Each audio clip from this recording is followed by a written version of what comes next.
Hey everybody, thanks for joining us for Grown Man Record Night. Special guest in the studio this evening, Mr. James Hilton of 5L's fame, Koozie fame, Stereodoll fame, Las Vegas fame, Stuck Without a Voice, Ghetto Sled, Wilted Blooming, Fanny Pack Theory. There's a bunch of them. But we appreciate James coming by. Brought a big old crate of vinyl we're going to get into in here just a little bit. But when we come on and just say what's up, we're jamming some Cannonball Adderley Quintet here. This is the album Pyramid. Actually, it reminded me of Ghetto Sled, joint that James played in for quite a while. And so I thought about playing that. We've been playing most of the stuff out of his stack, and we're just going to kind of rifle through some of the stuff. And, there's a lot to get through. So we're going to try to get through it all. Bucket! And, so, you know, we spent a good deal of our time playing in the 5L's over the years, and had a lot of crazy things happen to us. We had a band member pass away, old Bo Richards. Man, he's no longer with us. He died from doing things the wrong way. He passed away passing. He passed. So Bo passed, and we had a lot of stories. He was doing the right things the wrong way. He was doing the right things the wrong way. And so, I don't know, what's a 5L's memory that jumps out into you? I know we played for a long time. What's one that kind of jumps out to you? Well, there's multiple ones that jump out at me, and most of them involve fecal matter. That's actually the one I was thinking of. Well, there's two very special ones. First, since you mentioned Bo Richards, I think we were driving through Alabama somewhere. That's the one I'm thinking about. Chinese buffet next to the hotel. When we were on tour, because we were touring. Daggy booking. We're a big deal. We're a big deal. We're a big deal if you didn't know. But we stopped at some random Chinese buffet in Alabama. I don't even know what town in Alabama. But it's a very sketchy restaurant. But Bo Richards insisted that we stop there and eat. So we did. It was probably the worst Chinese food I've ever had in my life, and we all ate tons of it.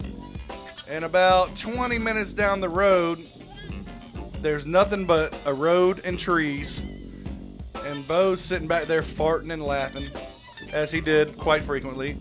And then he let one out that sounded kind of suspect, and then he just had this look on his face like,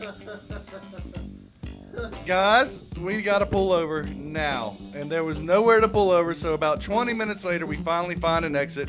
We pull over. Last thing I see is his bald head running into this convenience store.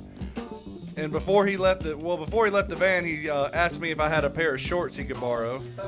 So I unwillingly gave him a pair of my shorts. He ran into the bathroom in this convenience store. About 10 minutes later, comes running out, laughing hysterically, and he just told us that he left his drawers full of his matter sitting on top of the toilet, and he was wearing my shorts.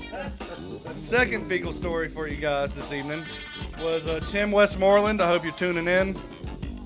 Good buddy of ours, old former singer in the 5L's. We were playing in Myrtle Beach, and he had to use the bathroom very badly, and the bathrooms in the club we were playing at the time, I think it was the Fat Joint. That was the Fat Joint. Were not very, not up to standards to sit down and do your business in. So he thought it would be a better idea to go out to the alleyway and take a crap out there behind a dumpster. I mean, who wouldn't think that's a bad idea? I mean, that's what you do, right? I mean, I do it twice a week at least. On Tuesday. But, anyway, so he's back there, pulls his pants down, he's taking a poop behind the dumpster. Next thing you know, somebody walks up on him, and he gets startled, so he tries to stand up real quick, ends up pooping all over his pants, and then he kind of falls down in it. So he has fecal matter on his drawers and inside his drawers a little bit. Doesn't tell anybody, just throws his pants back up, straps on, and we go on stage 5 minutes later, and we're up there playing, and it's just like, something does not smell right. I mean, something was just terrible. And it's because Tim had poop on his pants the whole time. The best part of the story is at the end of the show, somebody walked up to Tim and said, "Hey, you're the shit." Bazinga! And I remember that as somebody had to ride home with Tim, and it was kind of chilly, so they're riding in the car on the way home. Is this record ending? Let's just slide this over. That's Cannonball Adderley Quintet Pyramid. We're going to slide in one of James's records, Mahavishnu Orchestra, Birds of Fire, and it's one of those I have not heard. So this should be a good time. Yeah, the worst part about that story is that somebody had to take Tim home that night, and we drove from Myrtle Beach all the way back home, and it was kind of chilly. So Tim had some of that shit on the bottom of his wind pants. And so you turn your heat on, and your pants are right up against that vent, and the heat just starts hitting that mess, and it just permeates the car. And yeah, that's nasty. And the Bo story, I remember this because we'd been on that couple-day tour, Daggy Booking. That was like the summer tour of 03, some shit. But we pull into this town, and everybody's like, our hotel was right there, and it's like, here's our hotel, and we look right next door, and it was a Chinese buffet. And at first, we're all like, oh, man, Chinese buffet right next to the hotel. That's awesome. And that was awesome until we drank all night and played music, and it got up the next day, and I was like, no, I don't want to do that. And y'all were like, oh, we're going to hit the buffet. I'm like, no, man, I need caffeine, and I'm going to get on the road. So I stopped at a convenience store, got some coffee or some Stackers or something, got on the road with my ex-girlfriend.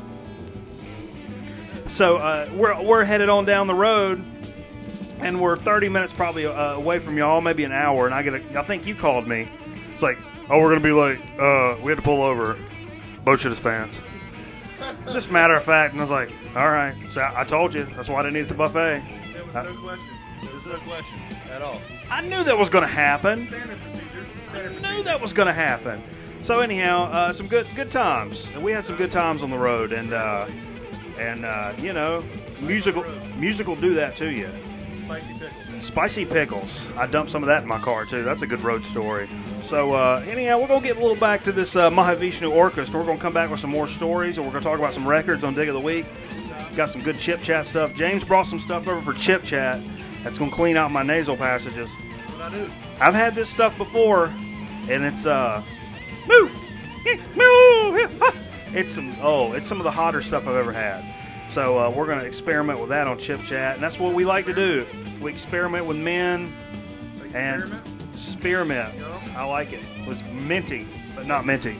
But fresh. But fresh. Not clean. But fresh. But not clean. But not clean. But fresh. But fresh, but not clean. But not clean.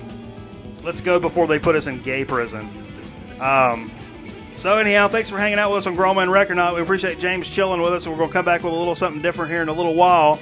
We're going to kick it on with this Mahavishnu Orchestra and keep going. James is filling my beard here on Grown Man Record Night.